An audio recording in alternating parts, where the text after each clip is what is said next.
कथाएं प्रचलित हैं, जहाँ उन्हें शंकर सुवन भी कहा जाता है भगवान शिव के सुपुत्र हैं। कई जगह कहा जाता है वो पवन सुत हैं, पवन के बेटे हैं, और कई जगह कहा गया है केशरी नंदन, मतलब केशरी के बेटे हैं। तो उनके 3 पिता प्रमुखता में बताए गए हैं। लेकिन सत्य तो ये है, भले ही पृथ्वी पे अनंत समय से हूँ, लेकिन मेरा इस पृथ्वी पे जन्म सिर्फ राम के काज के लिए हुआ है। ऐसा कहा गया है कि उनको उनकी शक्तियाँ याद दिलाने के लिए हम उनकी स्तुति करते हैं। हनुमान जी को सिर्फ एक ही चीज़ याद रहती है, वो है राम नाम। गुरुजी, त्रेता युग में भगवान राम तो चले गए, लेकिन हनुमान जी आज भी धरती पर हैं। आज के समय में जब वो त्रेता युग से लेकर के इतने युगों में रहे हैं, द्वापर में भी रहे हैं, कलयुग में भी रहे हैं, तो क्या कोई बड़ा ध्येय है जिसको भगवान हनुमान पूरा कर रहे हैं? जब तक आप इस पृथ्वी पे रहोगे, जब तक ये पृथ्वी संपूर्ण सृष्टि रहेगी, इस संपूर्ण सृष्टि के रहने तक आप सदैव रहोगे। तो हनुमान जी महाराज आज भी राम जी का काम करते हैं। बजरंग बाण ये क्या है? इसमें क्या कुछ कहा गया है? और आज के समय में अगर बजरंग बाण का महत्व समझा जाए तो वो क्या है? हनुमान चालीसा और बाकी पढ़ने से हनुमान जी के दर्शन होंगे कि नहीं, जिनके मन में शंका है, वो सिर्फ 2 चौपाई बताता हूँ, 2 दोहे बताता हूँ, 2 लाइन बताता हूँ, उसको याद कर लें। और प्रतिदिन हनुमान जी के सामने बैठकर, क्योंकि हनुमान जी के सामने बैठ के आप हनुमान चालीसा पढ़ोगे तो उनको कोई फर्क नहीं पड़ता। हनुमान जी के सामने बैठकर सिर्फ 2 बातें कहनी है। पहली है,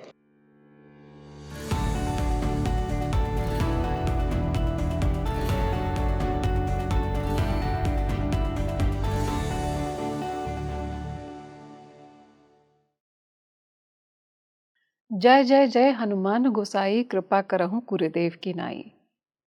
ये पंक्तियाँ स्वयं में दर्शाती हैं कि आज के समय में यानी कलयुग में भी हनुमान जी का स्थान है और महत्व भी है। आज भी वो यहीं पर वास करते हैं और इसके साथ साथ गुरु की कृपा भी हमारे ऊपर निरंतर बरस रही है। क्या जहाँ पर भी राम नाम लिया जाता है वहाँ हनुमान जी स्वयं पहुँच जाते हैं? कैसा स्वरूप है उनका? क्या वो सच में अपने भक्तों के एक बार बुलाने पर दौड़े चले आते हैं? हाय फ्रेंड्स, आप देख रहे हैं स्पीकिंग ट्री पॉडकास्ट और मैं हूं आपके साथ आपकी सहयात्री माधवी। महर्षि मार्कंडेय कौन थे? क्या सतयुग में भी हनुमान जी विराजमान थे? आज के समय में किस तरह से हनुमान जी अपने भक्तों की रक्षा कर रहे हैं? आज हमने इन सभी बातों पर चर्चा की है। दोस्तों, आज इस विषय पर बात करने के लिए हमारे साथ में जो दिव्य विभूति जुड़े हुए हैं, उन्होंने न सिर्फ अध्यात्म को अपनाया है, बल्कि अपना संपूर्ण जीवन अध्यात्म को ही समर्पित कर दिया है। वो खुद ही इतने दिव्य हैं और आई एम श्योर जब आप उन्हें सुनेंगे तो आपको खुद ही दिव्यता का एहसास अपने जीवन में होने लगेगा। आइए बहुत बहुत स्वागत करते हैं डॉक्टर दयानिधि गुरुजी की। बहुत बहुत स्वागत है गुरुदेव स्पीकिंग ट्री पर। जय सिया राम। जय सिया राम। गुरुजी, हमने इतना सुंदर डिस्कशन किया भगवान पर, हनुमान जी पर। मेरे मन में एक जिज्ञासा उठी कि चिरंजीवी कहा जाता है हनुमान जी को। द्वापर त्रेता तो हमने देखा है, सतयुग में हनुमान जी किस रूप में थे, किस नाम से वो प्रख्यात हुए संपूर्ण विश्व में, और कैसा स्वरूप था उनका उस समय? पहले तो आपके सभी दर्शकों को मेरा प्रणाम। सिया राम मैं सब जुग जानी, करहूँ प्रणाम जोरी जुग पानी। और एक विनती करता हूँ हनुमान जी महाराज से कि प्रविश नगर कीजय सब काजा, हृदय राख कौशलपुर राजा। श्री हनुमंत लाल की असीम कृपा से मैं उनका दासानुदास सेवक। ये बहुत छोटी सी बात है। हम एक कहते हैं कि वो चिरंजीवी हैं। चिरंजीवी का अर्थ होता है बेटा कि जो हमेशा रहा हो। चिरंजीवी वो नहीं है जो त्रेता से चिरंजीवी हो गया हो। चिरंजीवी वो है जो सदैव से रहा हो। सतयुग में भगवान शिव रहे। जी। भगवान शिव का ही 11वां अंश हैं, 11वें रुद्र हैं भगवान हनुमान जी महाराज। अच्छा। तो भगवान शिव के साथ ही उनके अंश भी रहे सतयुग में, जी। इसलिए हनुमान जी महाराज उस समय भी सतयुग में भी शिवांश के रूप में भगवान शिव के साथ सदैव रहे, उनके रूप में बने रहे। जैसे जब किसी माता पिता का विवाह होता है और फिर वैदिक रीतियों के अनुसार उनके बच्चे का जन्म होता है, किसी कारण से भगवान श्री हनुमंत लाल का जन्म त्रेता युग में अवतार जो हुआ वो इसलिए हुआ क्योंकि उन्हें राम काज में सहायतार्थ करनी थी, और इसलिए वो 11वें रुद्र से हनुमान जी महाराज के रूप में प्रकट हुए माँ अंजनी के गर्भ से। कई ऐसी कथाएं प्रचलित हैं जहाँ उन्हें शंकर सुवन भी कहा जाता है भगवान शिव के सुपुत्र हैं। कई जगह कहा जाता है वो पवन सुत हैं, पवन के बेटे हैं, और कई जगह कहा गया है केशरी नंदन, मतलब केशरी के बेटे हैं। जी। तो उनके 3 पिता प्रमुखता में बताए गए हैं, लेकिन सत्य तो ये है कि जो स्वयं पूरी सृष्टि महादेव के जो स्वरूप हैं, वो जिन्होंने पूरी सृष्टि को जन्म दिया हो, उन्हें कोई जन्म कैसे दे सकता है? या ये हमारी कुंद बुद्धि है जिस पे धूल पड़ी हुई है। हम अपनी बुद्धि को, अपने चश्मे को साफ नहीं कर रहे हैं, हम उस आँख को साफ कर रहे हैं और चश्मे पे गंदगी पड़ी हुई है, आँख साफ किए जा रहे हैं। जब तक चश्मे पर पड़ा हुआ धूल नहीं साफ होगा तब तक चीज़ें धुंधली दिखती रहेंगी। हनुमान जी महाराज को अगर हम चिरंजीवी कहते हैं तो चिरंजीवी अर्थ होता है वो सदैव से थे। और एक चिरंजीवी और हैं इन 7 चिरंजीवी के अलावा, वो हैं हमारे ऋषि, जिनको गाजीपुर में जिनका एक मंदिर है, जिन्हें हम मार्कंडेय ऋषि के नाम से जानते हैं। मार्कंडेय महादेव हैं जिनकी उम्र बहुत कम थी, अल्पायु थी, लेकिन भगवान महादेव की कृपा से उनको भी चिरंजीवी होने का वरदान मिला। तो इस प्रकार अगर हम बात करेंगे तो 8 चिरंजीवी हैं, लेकिन हनुमान जी महाराज इन सब में सबके सदैव से सबके ऊपर हैं, और इसलिए हैं क्योंकि वो निराभिमानी हैं। वो इस बात को मानते ही नहीं हैं कि वो अंश हैं ईश्वर के। वो कहते हैं मैं दूत हूँ राम जी का, मैं सेवक हूँ राम जी का, मैं भक्त हूँ राम जी का, राम काज लगी तब अवतारा। मैं भले ही पृथ्वी पे अनंत समय से हूँ, लेकिन मेरा इस पृथ्वी पे जन्म सिर्फ राम के काज के लिए हुआ है। इसलिए जिसके अंदर निराभिमानता है वही चिरंजीवी हो सकता है। इसलिए हनुमान जी महाराज सदैव से चिरंजीवी थे।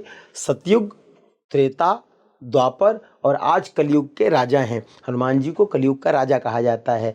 और जैसा कि आपने कहा कि कलयुग में जब जन्म होगा, तो जब जन्म होगा तब की तब देखेंगे, लेकिन अभी तो हनुमान जी महाराज साक्षात इस स्वरूप में भी यहाँ भी हैं। वो आप जैसे जब माँ सीता के पास गए तो अशोक वृक्ष पे बैठे रहे ऊपर, बंदर रूप में। हो सकता है कि आपके पीछे जो अशोक वृक्ष देख रहा है, आपको जो वो दिख रहा है, उसके पत्ते के रूप में बैठे हों। जब माँ जानकी अपने ऊपर बैठे नहीं पहचान पाई, जो जगत जननी जगदम्बा हैं, जी। तो हम आप कैसे पहचान पाएंगे? क्या हमारी आंखों में इतनी शक्ति है? क्या हमारे हृदय में इतना प्रेम है? क्या हमारे हृदय में इतनी भक्ति है कि हम उनकी बात कर सकें जिनके मुख में सारा ब्रह्मांड नाचता हो? तो इसलिए ये कहना भी अपने आप में अपराध है कि हनुमान जी कब थे और कब नहीं थे। हाँ, हम आज आए हैं, हमारा ये शरीर आज आया है, तो शायद हम आज बात कर पा रहे हैं। हो सकता है कि सतयुग में भी हम शरीर में हों, हमारी बुद्धि कुंद है, याद नहीं है, जरूर रहे होंगे उस समय, इसलिए शायद आज वो सब बातें कर पा रहे हैं। तो इसलिए उनकी कृपा है, और उनकी कृपा का आभास वही कर सकता है जिसको वो अपनी कृपा का आभास कराना चाहे। जय सीताराम। गुरुजी, गोस्वामी जी ने रामायण में हनुमान जी की शक्तियों का अद्भुत वर्णन किया है, और ऐसा कहा गया है कि उनको उनकी शक्तियां याद दिलाने के लिए हम उनकी स्तुति करते हैं। मैं अपने दर्शकों के लिए जानना चाहूँगी कि हनुमान जी सर्वशक्तिमान हैं, तो उनको याद दिलाने की आवश्यकता क्यों पड़ती है? क्या ये सिर्फ एक मार्ग है जिससे आम जनता को पता चले कि हाँ, कोई सर्वशक्तिमान आपके बीच में व्याप्त है, जब आप चाहेंगे तब वो मदद के लिए खड़े हो जाएंगे। सत्य तो ये है बेटा कि हनुमान जी को कभी कुछ याद नहीं दिलाना पड़ता है। हनुमान जी को सर्वस्व सब कुछ याद रहता है, सदैव याद रहता है। अतुलित बलधामम हेम शैलाभदेहम धनुजवन कृशानम ज्ञानी नाम अग्रगण्यम, ज्ञानियों में भी अग्रगण्य है। जहाँ तक याद दिलाने की बात है, हनुमान जी को कभी कुछ ये नहीं इसलिए नहीं याद रहता क्योंकि उनके हृदय में, उनके मन में, उनके शरीर में 24 घंटा सिर्फ राम राम राम, सीताराम सीताराम सीताराम सीताराम सीताराम, ये निरंतर घूमता रहता है। तो जिसके हृदय में जो बात घूमती रहेगी उसको वही याद रहेगी। बाकी अगर आपको किसी को उसकी शक्ति याद दिलानी है तो डिफाइन करना पड़ेगा। अरे 1 मिनट रुक जाइए, 1 मिनट ये रोकिए, आप ही थे ना जो वहाँ पे गए थे लंका फूकने? बोलेंगे कौन था, मुझे तो नहीं याद है। तब आप पूरा डिस्क्राइब करेंगे, नहीं नहीं नहीं नहीं, आपको जामवंत जी ने शक्ति याद दिलाई थी, फिर आप पहाड़ पे कूद चढ़े थे, फिर आप पूरा समुद्र पार किए थे, आपने रास्ते में सुरसा को देखा, मैनाक पर्वत देखा, सिंगिका देखा, लंकनी मारे, ये किए वो किए। तो जब आप पूरा डिस्क्राइब करते हो तो उतनी देर उस व्यक्ति को याद रहता है। हनुमान जी को सिर्फ एक ही चीज याद रहती है, वो है राम नाम। बाकी उन्हें कुछ नहीं याद रहता, याद दिलाना पड़ता है। कलयुग के ऐसे लोग हैं जिनके पास कुछ नहीं है लेकिन बहुत कुछ याद रहता है उन्हें। हनुमान जी ने सब कुछ किया, उन्हें कुछ नहीं याद रहता है क्योंकि उन्हें पता है कि उन्होंने कुछ किया ही नहीं है। ये एकदम वैसी ही बात है बेटा, जैसे इस कमरे में बिजली है, बल्ब है, सब कुछ है, और आप देखते रहो बल्ब को, बोलो यार जल जाओ, तो ये तब तक नहीं जलेगा जब तक कोई स्विच ऑन नहीं करेगा। तो अब आप बताओ बल्ब में शक्ति है कि नहीं? बल्ब में शक्ति है तभी तो जल रहा है, लेकिन वो शक्ति कहाँ से मिल रही है? स्विच से। तो हनुमान जी कहते हैं कि मेरे अंदर भी शक्ति है, मैं भी अपने बल को याद रखता हूँ, लेकिन मेरे अंदर जो शक्ति है वो राम नाम की शक्ति है। जब मुझे कोई राम नाम का याद दिलाता है, उनके किए हुए कार्य को याद दिलाता है, तब मुझे लगता है कि हाँ यार मैंने अपने प्रभु का कार्य किया है। इसलिए हनुमान जी को बजरंग बाण में बजरंग बाण पढ़ना क्यों मना किया गया? क्योंकि बार बार बार बार बार बार हनुमान जी को वहां पे दुहाई दिया गया, उठ उठ चलो, तो राम दुहाई। वहां पे बार बार उन्हें याद दिलाया गया है, कसम दी गई है कि उठ उठ चलो तो राम दुहाई, पाए परोकर जोरी मनाई। इसलिए कभी भी भगवान को लोग कसम दे देते हैं, आपको कसम मेरी मम्मी ठीक हो जानी चाहिए, आपको कसम मेरा ये टेंडर खुल जाना चाहिए, आपको कसम मेरी गर्लफ्रेंड मान जानी चाहिए, आपको कसम इस बार 14 फरवरी पे मैं अकेला ना रहूं, आपको कसम न्यू ईयर पे मेरा ये रेजोल्यूशन हो जाना चाहिए। भगवान हंसते हैं कि मूर्ख, करना तुझे है और कसम मुझे दे रहा है। अरे कसम खुद खा कि हे हनुमान जी महाराज, आपकी सौगंध, आपकी कृपा इतनी बनी रहे कि आपकी कृपा से ये काम छूट जाए, लेकिन कसम तो उल्टा मुझे दे रहा है, तो मुझे क्या पड़ी है, तू ठीक हो जा, भाड़ में जा। तो भगवान कहते हैं कि मैं अपने ही कर्म को याद नहीं रखता, मैं हमेशा सीताराम सीताराम सीताराम याद रखता हूं। जिसको मुझसे काम कराना पड़ता है, काम कराना होता है, वो याद दिलाता है कि प्रभु प्रभु मुद्रिका मेली मुख माही जल्दी लाग गए अचरज नाही, आप ही वो जो अपने मुख में राम नाम की मुद्रिका रखते हो और पूरा समुद्र पार कर जाते हो। तो बोलते हैं कि वो जो मुद्रिका थी उस पर राम लिखा हुआ था, इसलिए मुख में रखा, क्योंकि मुझे याद रहे कि काम किसका है। तो हम लोग क्या करते हैं? काम। हनुमान जी क्या करते हैं? राम। यही अंतर है बेटा। इसलिए उन्हें याद दिलाना पड़ता है कि राम काज करो प्रभु उठ करके, तब वो राम काज करते हैं। और हमारे यहाँ क्या कहते हैं? अरे सोए हुए हो, सुबह से इतना कुछ अभी काम काज नहीं किए। तो हमारे यहाँ काम काज होता है और उनके यहाँ राम काज होता है। इसीलिए कहते हैं राम काज करिबे को आतुर। वो आतुर क्या है? राम के काम को करने के लिए। और हम लोग काम काज करिबे को आतुर, बाप माँ बेटा भाई सब ढकेले हुए, जाओ काम करो काम करो, पैसा कमा के ले आओ पैसा कमा के ले आओ, हमारा गुजारा कैसे होगा, ये अच्छी चीजें कैसी होंगी। तो इसीलिए मनुष्य आज डिप्रेशन में जा रहा है, क्योंकि वो राम से विमुख होकर के काम की ओर भाग रहा है। और जो जो काम वासना क्रोध मद मोह लोभ में भागा है, हमेशा अपने पतन को ही स्वीकार किया है, हमेशा पतन की ओर गया है। क्योंकि जो राम का नहीं वो किसी काम का नहीं। इसलिए राम के साथ काम करोगे तो जीवन में आराम मिलेगा, और नहीं तो जिंदगी बेड़ा गर्क हो जाएगी। सीताराम। गुरुजी, त्रेता युग में भगवान राम तो चले गए, लेकिन हनुमान जी आज भी धरती पर हैं। आज के समय में जब वो त्रेता युग से लेकर के इतने युगों में रहे हैं, द्वापर में भी रहे हैं, कलयुग में भी रहे हैं, तो क्या कोई बड़ा ध्येय है जिसको भगवान हनुमान पूरा कर रहे हैं? अब बेटा ये कहना कि भगवान राम चले गए, भगवान राम का लोक है साकेत लोक, जी। चूंकि उनके लीला का संवरण हो गया था, जिस हेतु के कारण वो इस पृथ्वी पे आए थे रावण का वध करने, संहार करने।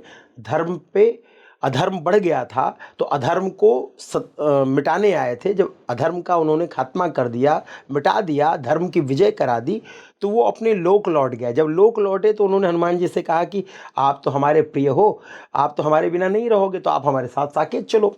हनुमान जी ने कहा चलूँ तो प्रभु, लेकिन क्या वहाँ पे आपके नाम का कोई गुणगान करेगा? तो राम जी बोले मेरे नाम का गुणगान? वहाँ तो मैं खुद ही रहूँगा, जहाँ पे मैं हूँ मेरे नाम का गुणगान क्यों, मुझे देखते रहना।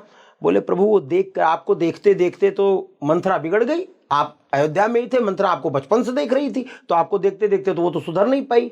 लेकिन वो विभीषण जो आपके नाम का सुमिरन करते रहे, वो विभीषण जो आपकी कथाओं का गान करते रहे, वो विभीषण जो आपके बारे में सोचते रहे, आपके गीतों को, आपके श्लोकों के, आपके मंत्रों को, आपके चरित्र को सुनते रहे, सोचते रहे, कहते रहे, वो रावण की नगरी में भी रह के नहीं बिगड़े। तो इसका मतलब है कि आपके साथ रह के तो काम बनेगा नहीं। मेरा काम कब बनेगा? जब आपकी कथाओं में ध्यान दूंगा, आपके मंत्रों पे ध्यान दूंगा, आपके भक्तों पे, क्योंकि आप कहते हो कि अहम भक्त पराधीन हो, आप भक्त के पराधीन हो। तो जो भक्त यहाँ पे रहेंगे, जब आपको कभी पुकारेंगे तो आप आओगे, तो उन्हीं भक्त के बहाने मुझे भी आपका दर्शन हो जाएगा। तो हे प्रभु, मुझे आप यहीं रहने का आशीष दो। क्योंकि उसके पहले ही माँ जनक नंदिनी ने भगवान हनुमान जी महाराज को आशीष दिया था, अजर अमर गुण निधि सुत हो, करहु बहुत रघुनायक छोहु। तो इसलिए हनुमान जी महाराज पे भगवान श्री राम ने अत्यंत कृपा की और बोला ठीक है, चूंकि अधर्म जो है वो सदैव से रहा है। ऐसा नहीं है कि रावण के मर जाने के बाद अधर्म नहीं होगा। अधर्म सदैव पैर पसारता रहा है किसी न किसी रूप में। आज भी अधर्म है। आप देखो, कोई किसी का चोरी कर ले वो भी अधर्म है, आज कोई किसी को गलत बात बोल दे वो भी अधर्म है, किसी को मृत्यु के द्वार पे पहुंचा दे वो भी अधर्म है, किसी के साथ छल कर ले वो भी अधर्म है। तो उन्होंने कहा कि जब तक आप इस पृथ्वी पे रहोगे, जब तक ये पृथ्वी संपूर्ण सृष्टि रहेगी, इस संपूर्ण सृष्टि के रहने तक आप सदैव रहोगे। तो हनुमान जी महाराज आज भी राम जी का काम करते हैं। अच्छा, कई लोग ऐसे हैं जो कहते हैं कि मुझे हनुमान जी का साक्षात दर्शन हुआ। जी। उनसे कभी पूछना कि हनुमान जी जिन्होंने सूर्य को अपने मुख में रख लिया था, इतना बड़ा सूर्य मुख में रख लिया, बाल समय रवि भक्ष लियो तब, तो एक सूर्य को देखने में लोगों की ऐसे ऐसे आंखें हो जाती हैं। जिन सूर्य को हनुमान जी महाराज ने मुख में रख लिया, उनको कैसे देखते हैं? कौन सी आंख से देखते हैं? कौन सा चश्मा लगा के देखते हैं? हनुमान जी को देखा जा सकता है, सत्य है, लेकिन राम जी के चश्मे से। अगर आपके हृदय में राम नाम अंकित है, आपके आंखों में राम नाम है, आपके कर्तव्य में राम नाम है, आपकी परायणता में राम नाम है, आपके उपकार में राम नाम है, आपके सब कर्म में राम राम राम राम है, और आप भी उन्हीं की तरह तेरा तुझको अर्पण क्या लागे मेरा करते हो, तब जान लेना हनुमान जी का दर्शन हो जाएगा। क्योंकि विभीषण ने वही किया था, सर्वस्व अर्पण कर दिया था राम को, इसलिए हनुमान जी के दर्शन हो गए विभीषण को। लेकिन रावण ने नहीं किया था, इसलिए रावण को दर्शन नहीं हुए। पहला दर्शन किसको हुआ? विभीषण को। तो याद रखना, भक्तों को दर्शन होते हैं, इसमें कोई दो राय नहीं है। लेकिन भक्त वही जो ये कहते हैं कि मुझे तो कुछ आता ही नहीं, मैं तो कुछ नहीं हूं। जो ये कह दे कि मैंने देखा, ऐसा दिखे, हाँ बता सकता है। जैसे आप अगर कोई खाना बनाओ तो उसका स्वाद कौन बताएगा? खाने वाला। तो खाने वाला स्वाद को कैसे बताएगा, कैसे डिस्क्राइब करेगा? यही बोल सकता ना कि हाँ यार लगता है उसमें ऐसा मसाला पड़ा होगा, ये नमक पड़ा होगा, ये वो इंग्रेडिएंट्स बता सकता है, लेकिन परफेक्ट टेस्ट को कभी कोई बता नहीं सकता।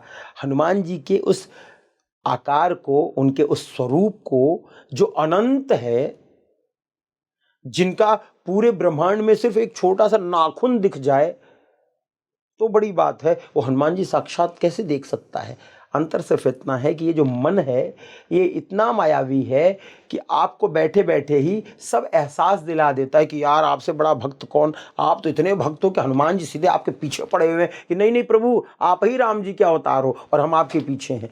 तो इसलिए इस कलयुग में, और कलयुग में ही क्यों, त्रेता में भी बेटा हनुमान जी को भी मूर्ख बनाने के लिए, हनुमान जी को भी छलने के लिए कालनेमी हनुमान जी के सामने साधु रूप में बैठा, राम राम का भजन करता रहा। जब हनुमान जी संजीवनी बूटी लेने जा रहे थे तो रावण ने अपना एक राक्षस बैठा दिया कालनेमी और बोला, राक्षस था, बोला तुम साधु का रूप बना करके बैठ जाओ, राम नाम का जप करो ताकि हनुमान जी की संजीवनी बूटी ना ले जा पाए। हनुमान जी भी भ्रमित हो गए, क्यों, क्योंकि वो राक्षस राम सिया राम सिया राम सिया राम जाप कर रहा था। हनुमान जी राम नाम के रसिक हैं, जहां राम नाम आता है बस वहीं आके खड़े हो जाते हैं फटाक से। यत्र यत्र रघुनाथ कीर्तनम, जहां जहां भगवान का नाम आता है वो साक्षात रूप में आके खड़े हो जाते हैं। तो वो जैसे ही सुने कि काल में राम राम राम राम राम राम राम, बस चले गए, पहुंच गए, वो भी लगे नाचने राम राम राम। अब भूल गए कि भैया लक्ष्मण को वहां पे शक्ति लगी है, उनको संजीवनी बूटी लेना है, हनुमान भगवान राम से क्या कहा, भूल गए राम नाम में। लेकिन जैसे ही वो राम नाम की तंद्रा टूटी, जैसे ही भजन खत्म हुआ, तो वो राक्षस बोला कि एक काम करो, पीछे बहुत बड़ा तालाब है, आप जल पी के आ जाओ, आप भी राम नाम गा के थक गए होगे, फिर बैठ के वार्ता करते हैं। जब गए पीछे तो एक मकर थी, मकरी उस जल में उतरे तो उसने उतना पैर पकड़ लिया, हनुमान जी ने एक मुक्का मारा और वहीं समाप्त हो गई। वो एक अप्सरा थी, उसने बताया अपने असली रूप में आके कि हनुमान जी ये रावण के द्वारा भेजा हुआ राक्षस है, ये कोई साधु नहीं है, ये जानबूझ के आपको राम नाम का आशय लेकर रोक रहा है ताकि आप भैया लक्ष्मण को ना बचा सको। तुरंत गए कालनेमी को और उठा के पटक दिया, जय श्री राम। तो हनुमान जी भी कभी कभी भ्रमित हो जाते हैं। अच्छा, राम नाम के आशय लेने वालों के साथ वो हमेशा खड़े रहते हैं, वो ये नहीं देखते कि कालनेमी है कि साधु।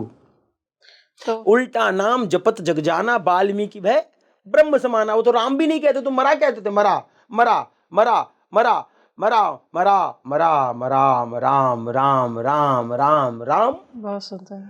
तो इसलिए राम नाम के रसिक हैं, राम नाम करीबे, राम नाम के इतने रसिक हैं कि आतुरता में कहते हैं कि राम काज करीबे को आतुर, पागल हूं क्या काम करने को, राम जी का काम चाहे जो हो जाए। इसलिए राम जी कह के गए कि इस पृथ्वी पर जब भी अधर्म बढ़े, आपको लगे धर्म का कोई कार्य कराना है तो आप किसी रूप में आ सकते हो। हनुमान जी को रूप में आने के लिए जरूरत थोड़ी, आप तो, आपने अगर श्री रामचरितमानस में पढ़ा हो तो उन्होंने छोटा सा सूक्ष्म रूप बना करके, जितना बड़ा बिल्ली का बच्चा होता है, मशक समान रूप धरी, लंका में अंदर जाने के लिए उन्होंने मशक के समान रूप बना लिया था। और जब उनको काम करना होता तो सूक्ष्म रूप धरी सिंह दिखावा, एकदम छोटे से बन गए थे माता सीता के सामने जाने के लिए। और जब उनको रावण की लंका जलानी थी तो विकट रूप धरी लंका जरावा, इतने बड़े हो गए कि पूरी लंका फूंक दी जो कई कई 100 एकड़ में फैली थी। तो हनुमान जी महाराज अच्छे कर्म को करने के लिए सबके सामने आते हैं। राम नाम लेने वाला साधु है कि राम नाम लेने वाला बदमाश है कि डाकू है, अगर उसके मन में शुद्धि है, अगर वो राम नाम का स्मरण करके अपने कर्म को ठीक करता है तो हनुमान जी जरूर उसकी मदद करते हैं। लेकिन वो छल भी बहुत पहचानते हैं। जब उनको पता चल जाता है कि ये कालनेमी की तरह मुझे उल्लू बना रहा है तो फिर जय श्री राम भी कर देते हैं। इसलिए मेरे बच्चा, आज भी हनुमान जी महाराज हैं, थे और रहेंगे। हमारे जैसे 2 कौड़ी के लोग इस धरती पे आते हैं कुछ समय के लिए और वो चले जाते हैं, इसलिए मनुष्य आता जाता है। इस पृथ्वी पे जिनका वास है, वो पृथ्वी, वो सृष्टि उनकी बनाई हुई है, भगवान शिव के साक्षात शिवांश रूप है, इसलिए वो सदैव थे से सदैव तक रहेंगे। आपने अभी जो बोला कि जहाँ पे राम नाम होता है वहाँ हनुमान जी पहुँच जाते हैं, आज के समय में, वर्तमान युग में, क्या हनुमान जी जहाँ पर भी राम नाम होता है वहाँ प्रत्यक्ष रूप में पहुँच जाते हैं? एकदम पहुँचते हैं बेटा, ये मैं नहीं कह रहा, ये शास्त्रों की बात है। लिखा है कि यत्र यत्र रघुनाथ कीर्तनम, जहाँ जहाँ पूरी पृथ्वी में अगर कई लाख हजार करोड़ जगह हो रहा होगा तो हनुमान जी कई लाख हजार करोड़ जगह स्वरूप बना करके हर एक कथा में जाते हैं, हर एक स्थान, कथा में ही नहीं, अगर आप घर में बैठे हो और आप घर में बैठ के राम नाम का जप कर रहे हो तो वहाँ भी जाते हैं।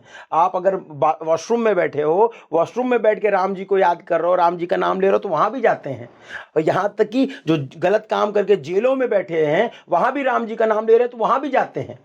तुलसीदास जी को बचाने गए ना जेल में, अकबर के जेल से तुलसीदास जी को बचाया, तभी तो तुलसीदास जी ने हनुमान चालीसा लिखा कि बुद्धिहीन तनु जान के। पहला शब्द ये जो लिखा है हनुमान चालीसा में, श्री गुरु चरण सरोज रज, ये अयोध्या कांड की पहली दोहा है। ये यहाँ से हनुमान चालीसा यहाँ से नहीं शुरू होती है, ये अयोध्या कांड से लिया, अयोध्या कांड का लिया हुआ दोहा है। श्री गुरु चरण सरोज रज निजमन मुकुर सुधार, वर्णो रघुवर विमल यश जोदायक फलचार, ये अयोध्या कांड का दोहा है। लेकिन जो मूल हनुमान चालीसा है वो शुरू ही यहां से होता है, बुद्धिहीन तनु जान के। हे हनुमान जी महाराज, मेरे दिमाग में कुछ नहीं है, मुझे कोई उपाय नहीं सूझ रहा है, ना धर्म पता, ना अधर्म पता, ना अच्छा ना बुरा, कुछ नहीं पता। बुद्धिहीन तनु जान के सुमिरो पवन कुमार। अब बोले क्या करूं, बोले आ करके बल, बल मतलब शक्ति नहीं, बल मतलब खुद को समझने की बुद्धि दो। बल बुद्धि विद्या, वो विद्या दो जिससे, क्योंकि विद्यावान गुणी अति चातुर, तुम विद्यावान हो इसलिए विद्या दो, तुम बलों में सबसे सबसे बलिष्ठ हो इसलिए बल दो, और बुद्धि नाम अग्रगण्यम हो इसलिए बुद्धि दो। इसलिए बल बुद्धि विद्या देहु मोहि, बोले उसको देके क्या होगा, बोले कि हरहु कलेश विकार। जितने शरीर में रोग है, शोक है, कष्ट है, जितने भी क्लेश हैं, जितने भी विकार हैं, इनको हटाओ, इनको दूर करो।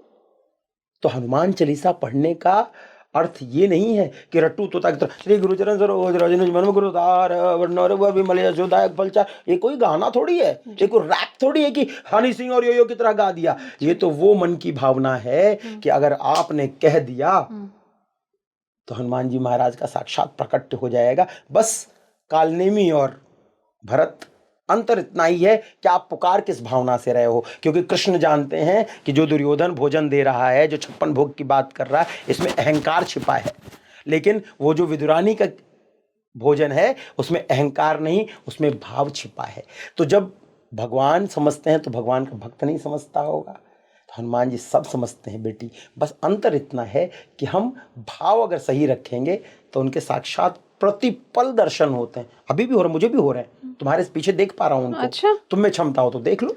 गुरुजी, तो अभी जैसे आपने बोला कि गोस्वामी जी ने जिस पंक्ति से शुरुआत की है हनुमान चालीसा की, उसमें कहीं ना कहीं समर्पण भाव देखा जाता है कि जब भक्त पूरी तरह से हनुमान जी को खुद को स्वयं को समर्पित कर देगा कि अब मैं बुद्धि नहीं यूज करना चाहता, बुद्धि प्रयोग नहीं करना चाहता, सब कुछ आप है, सर्वज्ञानी आप है, तभी पॉसिबल है कि वो हनुमान जी के दर्शन कर पाए, उनको प्राप्त कर सके।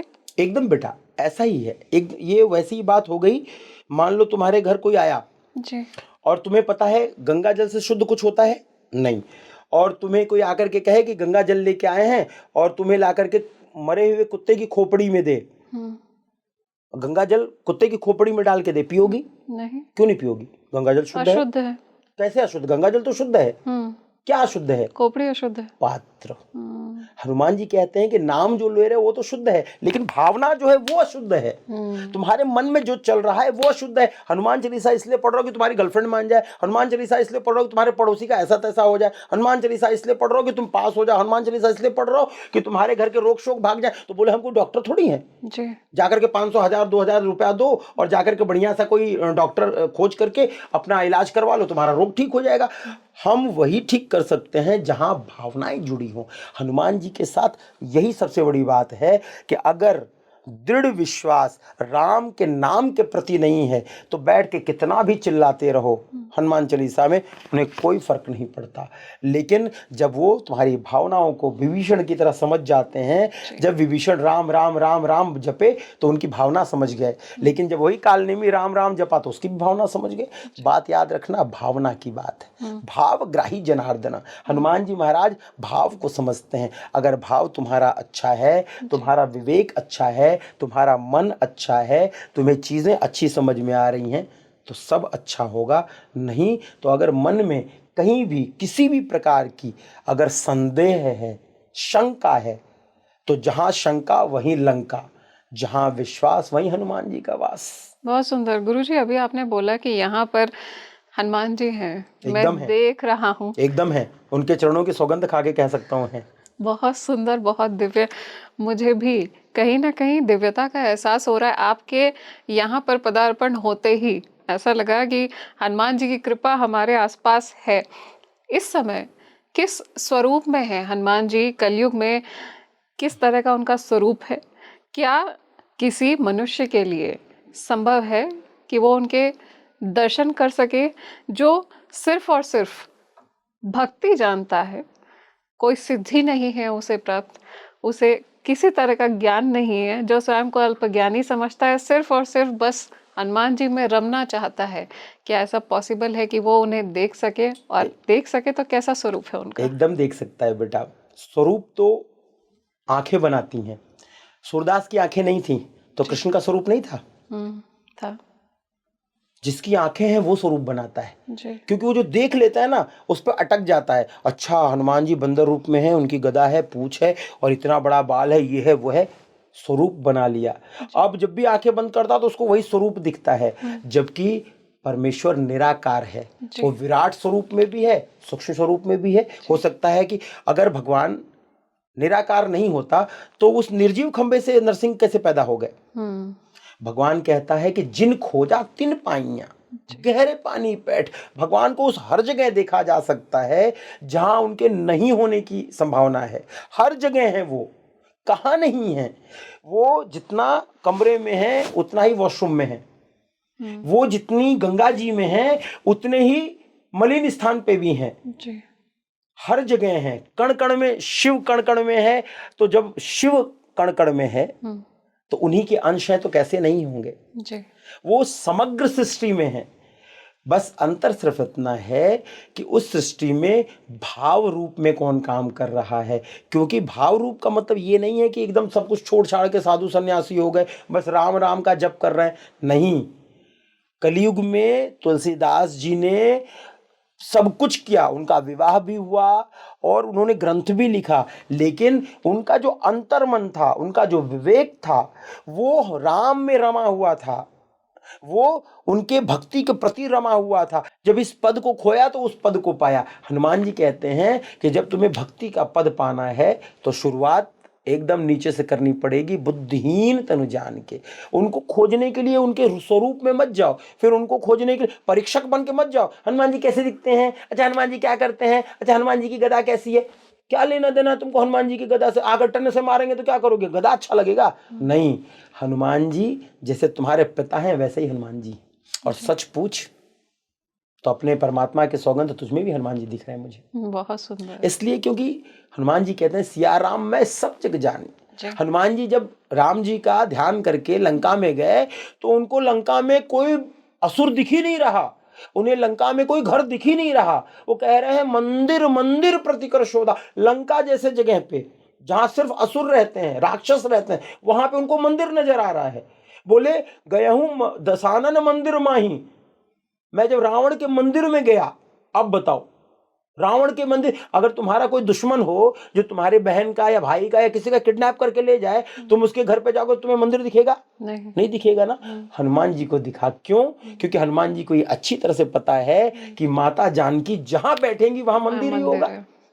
तो इसलिए भावना थी उनकी कि मेरी माँ जहां बैठी है वो मंदिर ही होगा, वो राक्षस का स्थान हो भी कैसे सकता है? इसलिए भावनाएं प्रबल हैं। और जहां तक बात होने नहीं होने की है, वो तो पहले ही तुलसीदास जी ने कह दिया कि सुनहु भरत भावी प्रबल, जन्म मरण यश अपयश सब विधि हाथ। ये जो जन्म है, मरण है, यश है, अपयश है, आदर है, सत्कार है, अनादर है, ये सारी विधि के हाथ में है।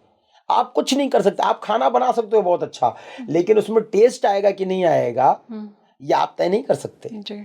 जैसे एक ही रेस्टोरेंट में कभी खाने जाओ तो अलग अलग टेस्ट मिलता है रोज, बनाने वाला एक ही, इंग्रेडिएंट्स भी एक ही, सारा कुछ एक ही, अलग टेस्ट कैसे होता है? क्यों? क्योंकि उसकी भावनाएं काम करती हैं। एक दिन बहुत खुश होगा तो बहुत अच्छा बना देगा, एक दिन अगर उसका मन जरा सा भी खराब हुआ तो नमक कुछ ऊपर नीचे कर देगा।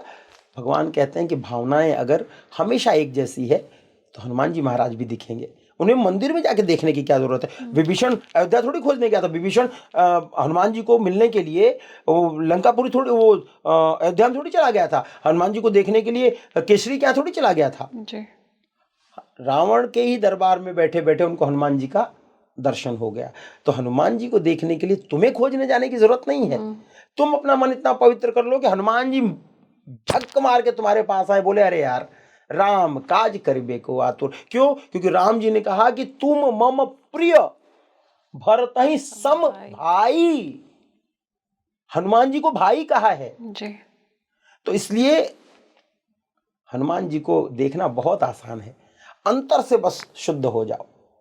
ऐसा द्वापर में देखा गया है कि जब अर्जुन युद्ध के लिए जा रहे थे महाभारत में, कृष्ण जी उनके सारथी थे, लेकिन उनके रथ के ऊपर जो बैठे हुए थे, जो विराजमान थे, हनुमान जी थे।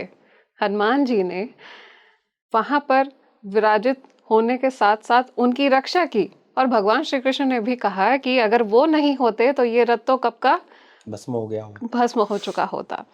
तो आज के समय में भी जब विश्व में इतनी उथल पुथल चल रही है, तो ऐसे में क्या हनुमान जी भारत को मुख्य रूप से एक दैवीय सुरक्षा प्रदान कर रहे हैं और इसके साथ साथ संपूर्ण विश्व को भी संभाल रहे हैं? तुम जिस घर में रहती हो उसको कितना अच्छा सुंदर बना करके और खूब सुंदर सजा करके और इंटीरियर डेकोरेट करके रखती हो ना। लेकिन अगर कोई छोटा बच्चा आ जाए और तुम्हारे घर के दीवार पे कुछ फेंक जाए या कोई निशान लगा जाए, तो फिर उसको ठीक करती हो ना। चाहे जैसे भी उसको वापस या तो फिर से पेंट करा दो या तो उस पर कुछ लगवा दो। हनुमान जी भी यही कर रहे हैं। पूरे संपूर्ण भारत में जितना अधर्म मचा हुआ है, पूरे संपूर्ण विश्व में ये जो आतंकी हैं, ये जो विधर्मी हैं, इनसे सनातन और धर्म को बचाने के लिए हमेशा से सजग हैं वो। हनुमान जी कहते हैं कि मैं तभी हूं जब प्रभु श्री राम हैं। वो अपना अस्तित्व कभी नहीं मानते, कभी नहीं मानते। राम भक्त हैं वो। इसलिए याद रखना, बच्चा मेरा तभी तक जीवन का कल्याण है, मानव जीवन का सार्थकता है, जब तक वो अपने धर्म को समझता है। अपने धर्म को समझने के चक्कर में मंदिर चला जाता है, कथा सुन लेता है, सब कर लेता है, लेकिन अपने घर में बैठे हुए माँ बाप को भूल जाता है। मंदिर में भगवान बाद में है, पहले तुम्हारे घर में जो दो रूप में माँ और बाप बैठे हुए हैं, जिनकी वजह से तुम इस सृष्टि को जान पाए, भगवान को जान पाए, कथा को जान पाए, हनुमान जी को जान पाए, सीता जी को जान पाए, राम जी को जान पाए, वो तुम्हें क्यों नहीं प्रिय हैं? उनकी बातें तुम्हें बुरी क्यों लगती हैं? राम जी ने रामचरितमानस में लिखवाया है कि प्रातः काल उठ के रघुनाथा, मात पिता गुरु ना वही माथा। आज से करीब 30 साल 40 साल पहले लोग अपने माता पिता का दंडवत करके प्रणाम करते थे, पैर छूते थे।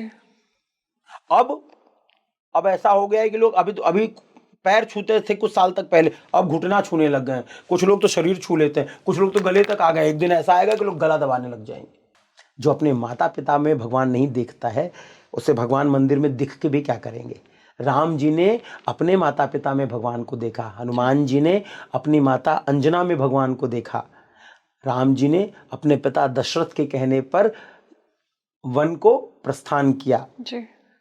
दूसरी तरफ भरत की माँ का नाम कैकेयी, रावण की माँ का नाम कैकसी, दोनों के एक जैसे नाम, लेकिन दोनों के कर्म अलग अलग। कैकेयी ने राम के लिए अपने ऊपर कलंक ले लिया।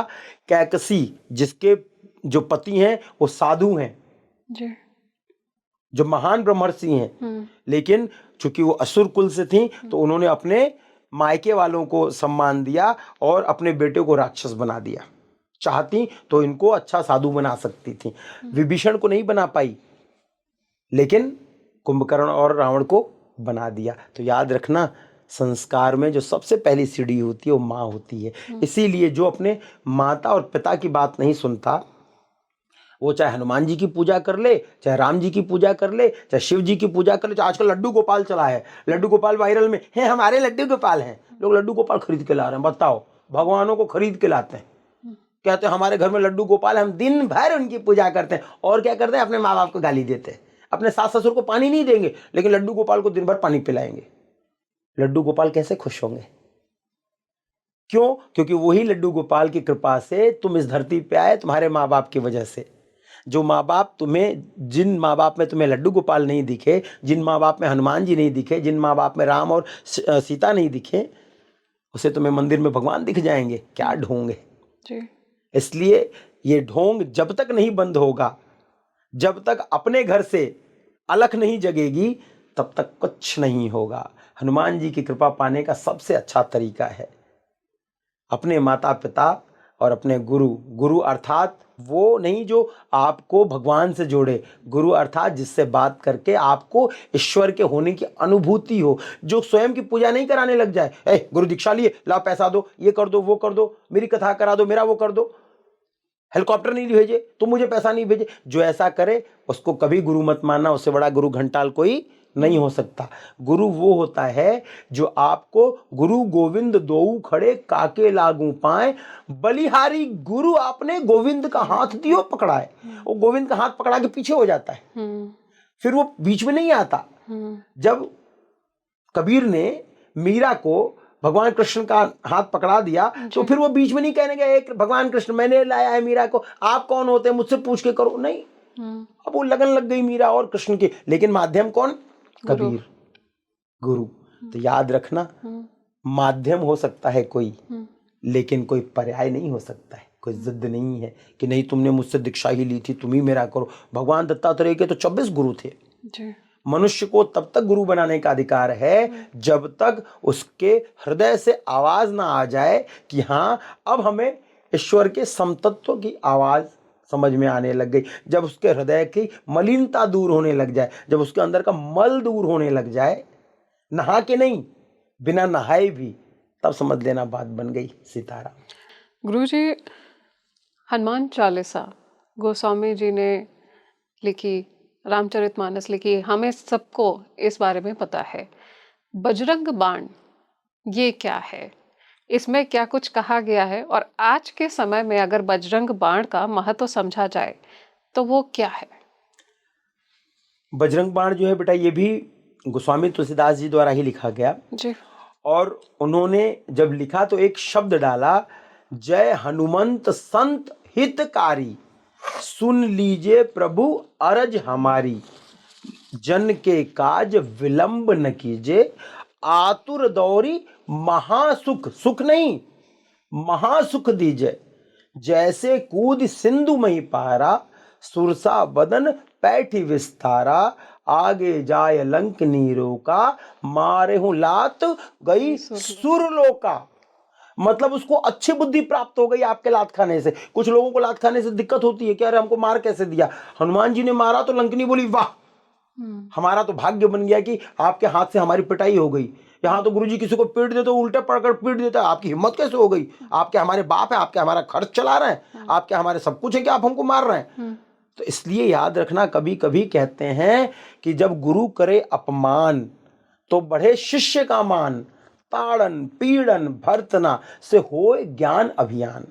कभी कभी गुरु जब गाली दे, कभी कभी गुरु जब बात कहे, जब कभी कोई कड़वी बात कहे, तो उससे भी संदेश देता है। हनुमान जी महाराज ने भी रावण को जब रावण को वहां लंका पहुंच करके बहुत समझाने का प्रयास किया, साम दाम दंड भेद सब बताया, इसलिए लंका जलाई ताकि इस डर से भी सीता जी को ले जाकर राम जी की शरण में चला जाए। तो हनुमान जी महाराज भी सारी कोशिश करते हैं कि व्यक्ति जो है सुधर जाए। गुरु भी वैसे ही कोशिश करते हैं कि उनका शिष्य अपने माता पिता के संस्कारों को अच्छा करके अपनी माता के गर्भ को हमेशा के लिए अजर अमर कर दे, ताकि माँ का दोबारा जन्म ना हो, फिर से इनको प्रसव की पीड़ा ना भोगनी पड़े। इसलिए अच्छा गुरु वो नहीं है जिसके करोड़ों फॉलोअर्स हैं। अच्छा गुरु वह है जो कृष्ण की तरह एक ही अर्जुन को लेके चलता है। नहीं तो भगवान कृष्ण वो चाहते तो पूरी ब्रह्मांड उनकी शिष्य हो जाती, लेकिन अर्जुन को ही उन्होंने माध्यम बनाया श्रीमद् भागवत जी का। तो एक अर्जुन पूरे महाभारत का रुख बदल देता है। उसी तरीके से एक शिष्य, एक सद बेटा और एक सद माँ का लाडला और लाडली चाहे तो पूरे घर की नींव की सूरत बदल के रख दे, सीरत बदल के रख दे। अंतर सिर्फ इतना है कि समझ पाए, तब नहीं समझ पाएगा तो सीताराम। गुरुजी, कलयुग में ही मीराबाई को गुरु की प्राप्ति हुई, उन्होंने प्रभु को भी प्राप्त किया है। लेकिन आज के समय में परिस्थितियां इतनी विपरीत हैं, इंसान भी कहीं ना कहीं अपने आप को उलझा हुआ महसूस करता है। दुनिया में बहुत ज़्यादा उलझनों में वो फंसा हुआ है।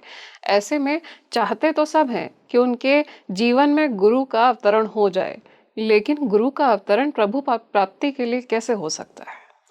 देखो बेटा, अभी थोड़ी देर पहले मैंने बताया ना कि भगवान दत्तात्रेय के 24 गुरु थे। जी। उन्होंने सबसे सब कुछ सीखा, ग्रहण किया कि चींटी क्या करती है और मधुमक्खी क्या करती है, जल क्या करते हैं, आकाश क्या करते हैं या वृक्ष क्या करते हैं, सबसे सीखा। अच्छा शिष्य वही है जो गुरु पे शंका नहीं करे, सीखे। आजकल गुरु भी वैसे ही हो गए, जैसे चेले वैसे गुरु। आजकल गुरु भी जब शिष्य बना लेते हैं तो फोन करते हैं, हेलो कहाँ हो, वो गुरु पूर्णिमा आ गई है, तुम्हारा अभी तक कोई गुरु दक्षिणा नहीं आया, अभी तक कथा नहीं कराए, अभी तक आश्रम में तुमने कोई अपना सहयोग नहीं दिया, ये आश्रम का बिजली बिल बढ़ा हुआ है कौन भरेगा, और ये हमारी गाड़ी का पेट्रोल कौन भराएगा, तुम तो इतने अमीर हो, क्या तुम हमको एक हेलीकॉप्टर नहीं दे सकते, तुम्हारा तो इतना दबदबा है, क्या तुम मुख्यमंत्री और फलाने को बुला के कथा नहीं करा सकते। दोनों लोभी, एक लोभ में अपने नाम को बढ़ाने के लिए और एक लोभ में कि गुरु का नाम बढ़ेगा तो हम भी बढ़ेंगे। तो दोनों में जब तक ये नहीं समझ में आएगा कृष्ण की तरह कि जब तक इसके मन के अंदर बैठे हुए विषाद को स्वयं नहीं दूर कर दूं, तब तक इसको भक्ति का पाठ पढ़ाऊं भी कैसे। आप भक्ति का पाठ गुरुजी कैसे लोग पढ़ाते हैं, वो पहले से उसके दिमाग में जो भरा हुआ है उसको तो दूर किए नहीं, अब नया मंत्र देके लगे उससे नया काम कराने। तो इस धरती पे वो खतरनाक हैं जो आपसे उम्मीद करते हैं, खतरनाक वो हैं जो आपसे ये कहते हैं कि हमारा ये वाला काम नहीं हुआ, तुम काहे के चेले, तुम्हारा वो जानने वाला उनको नहीं लिया है, तुमको तो विधायक जानता उनको नहीं लिया है, तुमको तो मुख्यमंत्री जानता उनको नहीं लिया है, तुम्हारे चलते हम बताओ कभी चैनल पे नहीं बैठ पाए, तुम्हारे चलते हम कभी वायरल नहीं हो पाए, तुम इतने बड़े वायरल हो गए, हमको वायरल नहीं किए। तो जो गुरु वायरल होने के लिए मरा जा रहा हो, जो गुरु प्रसिद्ध होने के लिए मरा जा रहा हो, काहे का गुरु। इससे अच्छा है कि चेला अपनी सदगति को प्राप्त, गुरु अपनी सदगति को प्राप्त करें।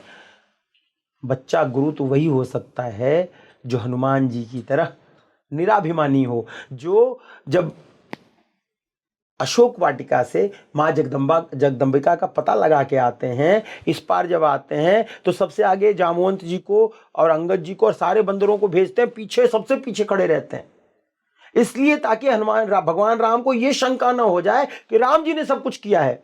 सबसे पीछे खड़े रहते हैं और सबको प्रणाम करते हैं, जाते वक्त भी सबसे विदा मांगते हैं कि आप लोग यहीं रहिएगा, कहीं जाइएगा मत। सब लोग कहते हैं अरे आप राम जी का काम करने जा रहे हो, आप इतने विशाल हो, सब कुछ आप करो, आप हमारे सामने हाथ क्यों जोड़े।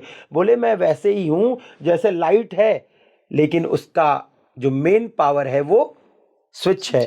गुरु वही है जो माँ के समतुल्य आपका ध्यान रखता है, जो माँ के समतुल्य बिना किसी स्वार्थ के। जैसे माँ आपको जब खाना खिलाती तो उम्मीद करती है कि आप भी उसको खाना खिलाओ, नहीं। माँ जब आपको पालती तो ये उम्मीद रखती है कि आप उसको पालोगे, नहीं। भगवान भी ऐसे ही हैं। भगवान कहते हैं कि तुम्हारे कर्म अच्छे हैं कि नहीं है, उसको अगर तुम ठीक करने की ठान लिए तो हम तुम्हारे अंदर प्रकट हो जाएंगे। जैसे विश्वामित्र जी से जब गलती हुई उर्वशी को लेकर के, जब शकुंतला पैदा हुई, शकुंतला से भरत पैदा हुए, लेकिन उसके बावजूद भी जब दोबारा उर्वशी आई तो उन्होंने ऐसा नहीं करने दिया, उन्होंने स्वीकार नहीं किया, तो भगवान ने उनको अपना गुरु बना लिया। क्यों? क्योंकि उन्होंने एक गलती अपने जीवन में एक बार किया। भगवान कहते हैं गलती करो लेकिन उससे सीख लो। हमारे यहाँ क्या है, गलती हो गई सॉरी, गलती हो गई सॉरी, तो सॉरी आजकल पापड़ हो गया है, आइसक्रीम हो गया है, कुछ भी हो जाए सॉरी बोल दो, गला काट दो सॉरी बोल दो, मार दो सॉरी बोल दो, किसी के मन को ठेस पहुंचा दो सॉरी बोल दो। भगवान कहते हैं सॉरी वो नहीं है, माफ़ी वो है जो मांगने के बाद हृदय में वर्षों वर्षों तक उस बात के लिए क्षोभ बना रहे, दुख बना रहे कि मेरी वजह से इनको कष्ट हुआ। मंगल भवन अमंगल हारी, वो स्वयं के मंगल भवन नहीं है लेकिन दूसरों के अमंगल हरण है। राम जी अपने लिए नहीं लड़े, चाहते तो लड़ जाते कि भाई मैं क्यों जाऊं वनवास, पिता ने आपको वचन दिया था, पिता जाने और आप जानो, लेकिन पिता के मंगल के लिए अमंगल का स्वीकार कर लेना राम बना देता है मनुष्य को। बहुत सुंदर। इसलिए कभी कभी ये गलतफहमी, और ये गलतफहमी कोई गुरु ही डाले ये जरूरी नहीं है, ये गलतफहमी दोस्त भी डालते हैं, कभी कभी तो माता पिता भी डालते हैं। भाई कैकेयी ने ही तो गलतफहमी, भाई मंथरा ने जो गलतफहमी डाली कैकेयी के मन में, वही गलतफहमी कैकेयी ने उठा करके दशरथ के मन में डाल दी। तो कभी कभी गलतियां बड़ों से भी होती हैं, लेकिन आप किसी की गलती को जस्टिफाई करने नहीं बैठे हैं। राम ने जस्टिफाई नहीं किया, राम ने पिता की आज्ञा को माना। आज कोई आज्ञा मानने वाला है? याद रखना, बात सिर्फ इतनी है कि जस्टिफाई मत करो। अगर आप किसी को अपना मित्र कहते हो, सुदामा और कृष्ण की मित्रता ऐसी थी कि दोनों के बीच में कोई किसी भी प्रकार का कोई शंका नहीं था। जब सुदामा ने कहा कि अरे यार ठंड के कारण मेरे दांत बज रहे हैं, कृष्ण को पता था कि चने खा रहे हैं, लेकिन कृष्ण ने पलट के नहीं कहा नहीं नहीं तुम चने खा रहे हो। और कोई होता तो बोलता अरे चलो झूठ बोल रहा हो, बैठ के चने खा रहे हो और हमें सिखा रहे हो, दांत बज रहा है। मित्रता का ये विश्वास जिस दिन हो जाए कि हमारा मित्र झूठ भी बोल रहा तो भी उसको हम सही साबित कर दें, तब समझ लेना कि मित्रता की बात आई। लेकिन जब स्वयं को सिद्ध करने लग जाए, खुद को सही साबित करने लग जाए, अपने में सारी अच्छाई दिखे, तुम में सारी बुराई दिखे, तो समझ लेना कि अभी इसकी बात बनी नहीं है। अगर गुरु है, ईश्वर का दर्शन हुआ है, तो उसके अंदर का मल तो ऐसे ही धुल जाएगा। बहुत सुंदर। गुरुजी, आज के समय में हनुमान जी की कृपा प्राप्त करनी हो तो कैसे कर सकता है कोई? बहुत आसान है बेटा, बहुत आसान है। बस सिर्फ और सिर्फ प्रतिदिन अपने जो भी कार्य हैं करो, उसको वो अच्छा है कि बुरा ये मत सोचो। करने से पहले बस सिर्फ एक विनती उनसे सदैव करना कि जय विधिनाथ हो हित मोरा, करहूँ सुवेग दास मैं तोरा। हे प्रभु, मेरे द्वारा ये जो काम हुआ ये गलत हुआ कि अच्छा हुआ मुझे नहीं पता, लेकिन मैं आपकी शरणागति में हूँ। हे प्रभु, किसी भी रूप में आ करके मुझे पता है कि जैसे मेरी माँ मेरा अहित नहीं होने देगी, उसी तरह के आप भी मेरी माँ हो। ईश्वर तो साक्षात माँ है क्योंकि उसने ही सारी सृष्टि को जन्म दिया है। तो बोले कि आप भी मेरी माँ हो, मेरे द्वारा अगर कोई गलती हो भी गई है तो आप उसको मुझे सद्मार्ग पे ले चलो, अर्जुन की तरह। अर्जुन ने भी जुआ खेला, अर्जुन ने भी द्रौपदी को दांव पे लगाया, लेकिन भगवान कृष्ण के कहने पे धर्मपथ भी स्वीकार कर लिया। तो इसलिए जब भी कोई गलती हो जाए कलयुग में तो सीधे हाथ जोड़ो और उनके समक्ष बैठकर सिर्फ एक बार पूरे हृदय से बोलो। उसमें लाग लपेट नहीं, उसमें बुद्धि नहीं, उसमें चतुराई नहीं, उसमें कुटिलता नहीं। सीधा उनसे एक ही प्रार्थना करो कि जय विधिनाथ हो हित मोरा, करहूँ सुवेग दास मैं तोरा। हे प्रभु, जिस भी कारण से मेरी कोई गलती हो गई हो, इस गलती को ठीक करने में आपको जो विधि समझ में आती हो, मुझे दंड देना समझ में आता हो दंड दे दो। आपको लगता है कि मुझे मेरे ऊपर कोई कार्रवाई करना चाहते हो, मुझे मारना पीटना चाहते हो मार पीट दो। आपको लगता है कि मुझे जेल भिजवाना चाहते हो भिजवा दो। जिस विधि से मेरा हित हो जाए वो तत्काल कर दो, बस बात बन जाएगी। मेरे अंदर एक जिज्ञासा उठ रही है गुरुदेव की, हनुमान चालीसा का पाठ करते हैं तो कहते हैं भूत पिशाच निकट नहीं आवे, महावीर जब नाम सुनावे। तो ये जो ऐसी डार्क एनर्जीज हैं, नेगेटिव एनर्जीज हैं, ये सब जब हनुमान चालीसा का पाठ किया जाता है तो दूर हो जाती हैं, ऐसा कैसे होता है? देखो, dark energy, positive energy, negative energy सब अंदर भरा है जी। एक छोटा सा उदाहरण देता हूं। आपके घर में डॉगी है? नहीं है। आपने देखा है अगर कभी आपके दरवाजे डॉगी आए और आप उसको रोटी दो जी। तो रोटी देख करके पहले आपकी ओर देखेगा, फिर पूंछ हिलाएगा, फिर रोटी की ओर देखेगा और जहां रोटी दोगे वहीं खाएगा। लेकिन अब वही डॉगी, वही कुत्ता अगर आपके घर में चोरी से घुसा तो रोटी उठाएगा, पूंछ दबाएगा और आपके घर से कुछ दूर जाएगा और चुपके से कोने में बैठ के खाएगा कि कोई देख ना ले। उसको भी पता है कि कहां आपका आदर है और कहां चोरी है। भगवान कहते हैं कि हर एक मनुष्य अंदर से स्वयं को जानता है कि वो कितना भक्त है और कितना अभक्त है। जब अच्छा कार्य करके आता है तो मंदिर में बड़े प्रेम से हनुमान चालीसा गाता है, तो वो कहता है भूत पिशाच निकट नहीं आवे, मतलब उसके अंदर अगर बुराई नहीं है, उसको डर नहीं है किसी चीज़ का, तो भूत पिशाच क्या कर लेंगे। आप किसी का अगर मर्डर कर दो, आप रात में सो पाओगे? नहीं। क्यों? क्योंकि उसकी जो स्मृति वो बार बार बनी लगेगी आपको, आप किसी को मार रहे हो और आके आपको पकड़ रहा है। उनको कहते हैं गलत काम। भगवान कहते हैं कि अपने जीवन में कोई ऐसा काम करो ही मत कि तुम्हारी स्मृति में डर आए। हमेशा अच्छे कार्य करो। अच्छे कार्य करोगे तो ये कभी कहने की जरूरत ही नहीं पड़ेगी कि भूत पिशाच निकट नहीं आवे, महावीर जब नाम सुनावे। बस एक ही बात बार बार कहने की जरूरत पड़ेगी कि राम रसायन तुमरे पासा, सदा रहो रघुपति के दासा। रघुपति के दासा। बहुत बहुत धन्यवाद गुरुदेव, आज आप आए और इतनी दिव्य वाणी आपकी सुन करके मुझे फील हुआ कि हनुमान जी की कृपा हमारे ऊपर और ऑडियंस को भी प्राप्त हो रही है। हर तरफ उनकी प्रेजेंस हमें फील हो रही है। बहुत बहुत धन्यवाद। आपके ऑडियंस के लिए एक चीज़ और कहता हूँ, जाते जाते तक एक बात कहना चाहता हूँ। जिन जिन बच्चों को लगता है कि हनुमान चालीसा और बाकी पढ़ने से हनुमान जी के दर्शन होंगे कि नहीं, जिनके मन में शंका है, वो सिर्फ 2 चौपाई बताता हूँ, 2 दोहे बताता हूँ, 2 लाइन बताता हूँ, उसको याद कर लें और प्रतिदिन हनुमान जी के सामने बैठकर, क्योंकि हनुमान जी के सामने बैठ के आप हनुमान चालीसा पढ़ोगे तो उनको कोई फर्क नहीं पड़ता। हनुमान जी के सामने बैठकर सिर्फ 2 बातें कहनी है। पहली है सीताराम चरण रति मोरे, अनुदिन बढ़हूं अनुग्रह तोरे, पहला।